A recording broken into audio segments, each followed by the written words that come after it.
താരങ്ങൾക്കെതിരെ ആഞ്ഞടിച്ച സംവിധായകനും നിർമ്മാതാവുമായ ശ്രീകുമാരൻ തമ്പി. സിനിമയിൽ മാത്രം പണം മുടക്കുന്നയാൾ തൊഴിലാളിയും പ്രതിഫലം വാങ്ങുന്നയാൾ മുതലാളിയും.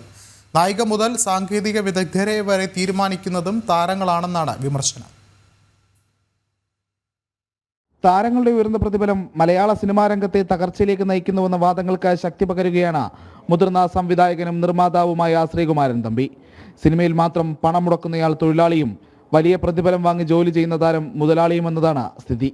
കോടികൾ കൊടുത്തിട്ടും കാല് പിടിക്കണമെന്ന അവസ്ഥ. സിനിമയിലെ നായികയും സാങ്കേതിക വിദഗ്ധരെയും തീരുമാനിക്കുന്നതിലും താരത്തിന്റെ ഇഷ്ടം നോക്കണം. ശ്രീകുമാരൻ തമ്പി തുറന്നെഴുതുന്നു. നിർമ്മാതാക്കളുടെ അവസ്ഥ മനസ്സിലാക്കണമെങ്കിൽ അഭിനേതാക്കളും നിർമ്മാണ രംഗത്തേക്ക് വരണമെന്നും ശ്രീകുമാരൻ തമ്പിയുടെ ഫേസ്ബുക്ക് പോസ്റ്റിൽ പറയുന്നുണ്ട്.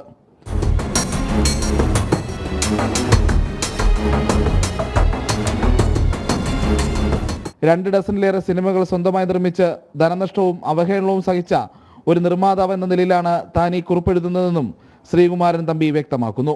താരങ്ങൾ പ്രതിഫലം കുറയ്ക്കണമെന്നാവശ്യപ്പെട്ട് നിർമ്മാതാക്കൾ സമരത്തിലേക്ക് തിരിയാനൊരുങ്ങുമ്പോഴാണ് സിനിമയുടെ എല്ലാ മേഖലകളിലും പ്രവർത്തന പാരമ്പര്യമുള്ള ശ്രീകുമാരൻ തമ്പിയുടെ തുറന്നു പറച്ചിലെന്നതും ശ്രദ്ധേയമാണ്. ജനം, തിരുവനന്തപുരം.